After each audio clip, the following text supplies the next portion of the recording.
Oke, framingnya sudah oke. Suara sudah clear. Halo and welcome back teman-teman netizen atau warganet yang saya hormati semuanya. Di konten terbaru hari ini saya ingin membahas tentang hasil akhir dari tim nasional Indonesia dari dua pertandingan awal di round 3 babak kualifikasi Piala Dunia tahun 2026 zona Asia. Yang pertama lawan Arab Saudi yang berakhir dengan hasil imbang 1-1, dan yang kedua lawan Australia di kandang kita sendiri yang berakhir dengan hasil imbang 0-0. Kalau bagi saya teman-teman, dua hasil imbang ini terasa seperti sebuah kemenangan. Karena yang timnas kita hadapi adalah dua tim yang langganan bermain di Piala Dunia. Arab Saudi kita tahu adalah tim yang sudah terbiasa bermain di Piala Dunia, bahkan lolos ke dua edisi terakhir dari Piala Dunia. Sedangkan Australia adalah tim yang lebih sering lolos ke Piala Dunia, bahkan lolos ke 6 edisi terakhir dari Piala Dunia. Artinya kita berhadapan dengan tim yang sangat kuat. Bukan tim yang kuat saja, tapi tim yang sangat kuat. Yang punya materi pemain yang berpengalaman dan juga yang punya dua pelatih kelas dunia. Tapi timnas kita kan juga tidak kalah lawan mereka. Dan timnas kita juga punya pelatih kelas dunia, yaitu Shin Tae-yong yang pernah membawa sebelumnya tim nasional Korea Selatan lolos ke Piala Dunia tahun 2018 dan bisa juga mengalahkan Jerman di Piala Dunia tersebut. Tapi poin di konten ini yang ingin saya buat adalah gak ada salahnya juga jika kita merasa bangga dan juga tentunya senang dengan keberhasilan dari tim nasional kita yang berhasil menahan imbang Arab Saudi dan juga Australia. Karena bukan saja seperti yang tadi saya katakan bahwa dua tim ini adalah tim langganan Piala Dunia dan kemudian dilatih oleh dua pelatih kelas dunia, tetapi mereka punya pemain-pemain, ya khususnya Australia, yang bermain di Eropa dan juga menjadi starter di klub mereka masing-masing. Dan Arab Saudi kita tahu memang mayoritas dari para pemain mereka bermain di liga domestik, tapi liga domestik mereka sekarang kan sedang berkembang pesat. Karena begitu banyak pemain kelas dunia yang sekarang bermain di Liga Arab Saudi. Jadi tentu tidak mudah bagi para pemain kita untuk bisa mendapatkan dua hasil imbang ini. Tapi bagi Arab Saudi dan juga Australia, dua hasil imbang ini terasa seperti sebuah kekalahan. Cuma ya tentu mereka tidak ingin mengakui hal tersebut. Bahkan Roberto Mancini kan menyayangkan bahwa timnya itu tidak bisa meraih kemenangan di kandang sendiri. Padahal itu kan momen bagi Arab Saudi untuk memulai kampanye mereka atau campaign mereka di babak kualifikasi Piala Dunia tahun 2026 ini dengan sebuah kemenangan di kandang sendiri. Tapi mereka gagal. Bahkan timnas kita bisa unggul terlebih dahulu. Nah berarti memang para pemain Arab Saudi itu kaget dengan permainan timnas kita. Mereka tidak menyangka bahwa para pemain kita akan berani berduel di atas lapangan. Tidak takut untuk bermain lawan tim yang kuat. Ini saya bicara dulu tentang pertandingan lawan Arab Saudi. Bahkan Roberto Mancini pun kaget. Dia tuh gak nyangka Indonesia bisa bermain seperti itu. Dia kaget bahwa para pemain kita tuh berani juga meladeni permainan agresif dari para pemainnya. Bahkan kita lihat para pemain Arab Saudi sempat frustasi, gak ngerti mau lakukan apa gitu di atas lapangan. Nah ini kan sudah tanda-tanda bahwa sebetulnya timnas kita sudah berada di level yang lebih tinggi daripada level ASEAN. Artinya sudah berada di level Asia. Tapi bukan berarti bahwa tim kita sudah bisa bersaing di level Asia. No, belum dulu. Ya kan? Karena kan ini kan banyak sekali ya pemain-pemain muda ya di timnas kita ya. Bahkan ada salah satu akun Instagram tuh ya, jika teman-teman nanti bisa cek Rising Ballers namanya ya, Rising Ballers. Nah teman-teman bisa cek di akun Instagram tersebut. Nah mereka highlight juga tentang timnas kita dengan begitu banyak pemain-pemain muda yang berada di timnas kita. Bahkan mereka juga menilai bahwa Indonesia adalah tim yang sekarang sedang berkembang pesat.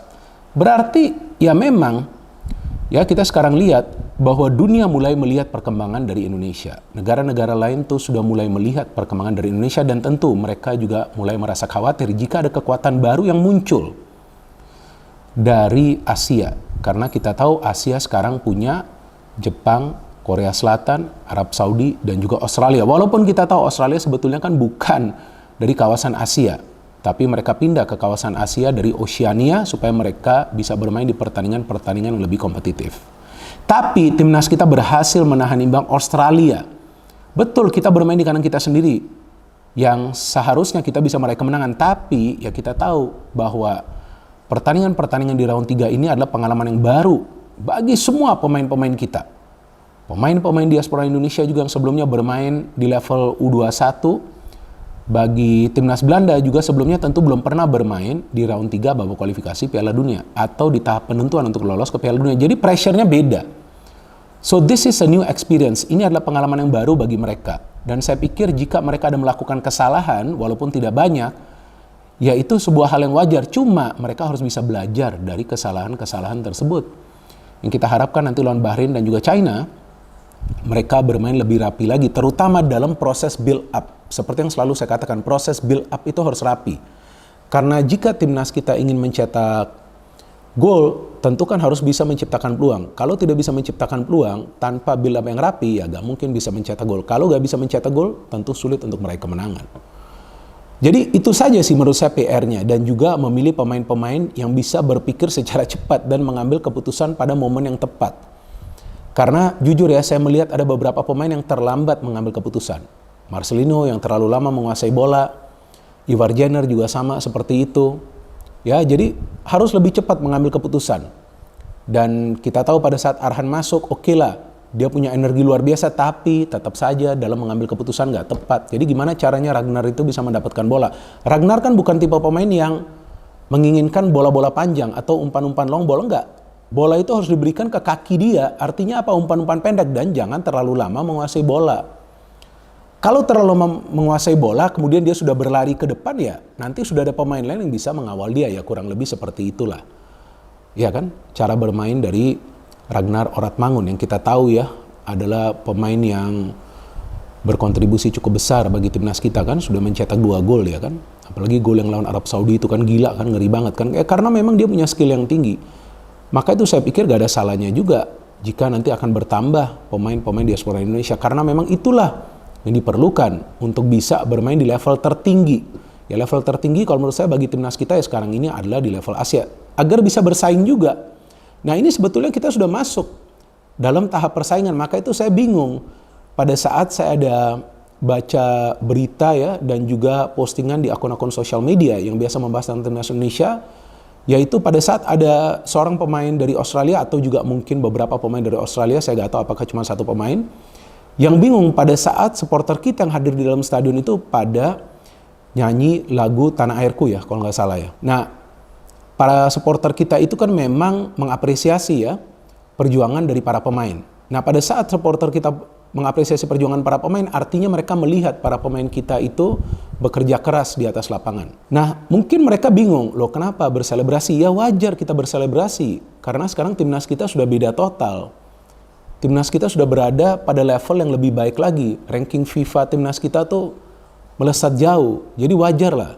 Kalau kita merasa senang, kita merasa bangga. Justru mereka yang kesal, mereka tidak bisa menang. Bahkan pelatih mereka, Graham Arnold itu kan, dia kan kecewa juga bahwa timnya tidak bisa meraih kemenangan karena mereka di first match juga kalah lawan Bahrain. Dan kita tahu rekor bertanding kita lawan Arab Saudi dan juga lawan Australia itu kan tidak baik. Ya kan kita tidak punya rekor bertanding yang bagus lawan 2 tim ini. Ya, memang mereka adalah tim yang kuat dari kawasan Asia dan kita tahu nanti kita akan berhadapan dengan Jepang juga. Tapi poin yang ingin saya buat bahwa para pemain kita tuh tidak give up, tidak menyerah, mereka berjuang. Tinggal sekarang PR-nya itu saja ya, soal build up dan juga tentunya finishing. Ya artinya bukan tidak mungkin nanti akan tambah lagi nih pemain diaspora untuk lini depan. Perlu kita. Dan nanti jika Eliano sudah bisa bermain, mungkin juga dia akan dimainkan di lini depan. Dan Miss Hilgers bermain di belakang. Waduh, sekarang kan pertahanan kita nih ya bisa dikatakan sudah solid lah ya. Dan ada Martin Paes juga. Jika nanti Miss Hilgers, Rizky Ridho, dan juga J. Idses bermain, wah solid banget nanti lini pertahanan kita. Tapi juga kita sebagai pemain ke-12, kita harus tetap merendah. Seperti yang selalu saya katakan, janganlah kita lebay di sosial media. Ada beberapa podcast di luar negeri yang membahas tentang kemajuan dari tim nasional Indonesia.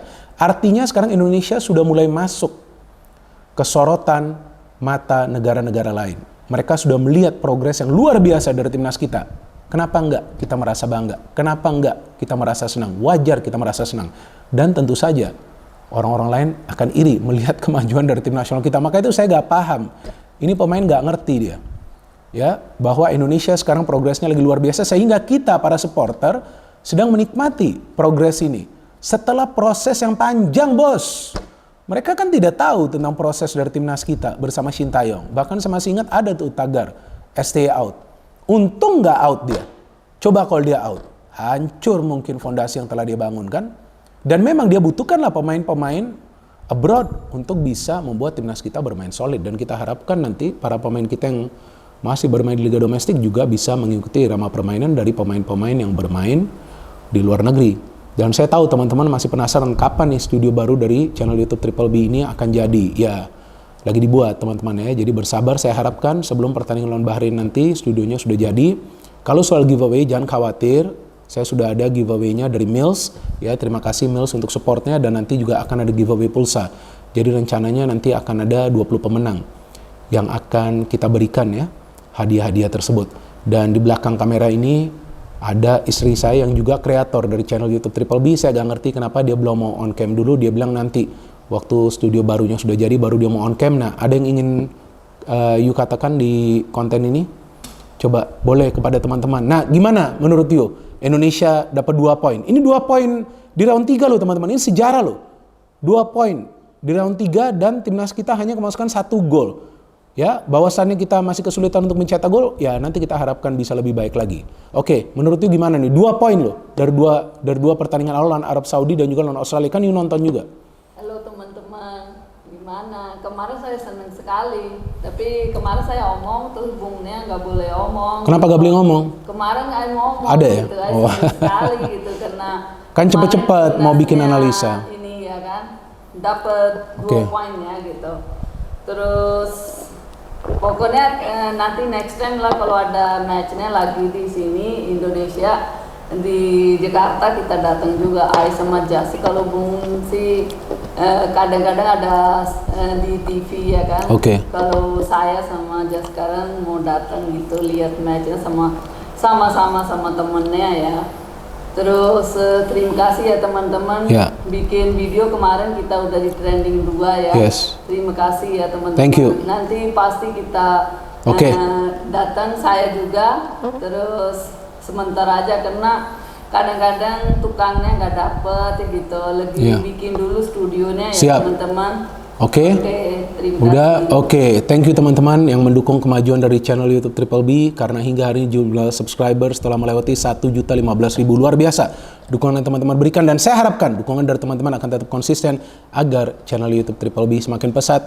Dan seperti yang tadi saya katakan, kita perlu merasa bangga dan juga senang dengan keberhasilan tim nasional kita mendapatkan 2 poin dari 2 pertandingan awal round 3. Ini kita sudah masuk ke tahap penyisian untuk lolos ke Piala Dunia. Jadi ini kita sebetulnya timnas kita sudah bermain di level dunia. Walaupun memang untuk lolos ke Piala Dunia peluangnya tipis, tapi peluang itu tetap ada teman-teman.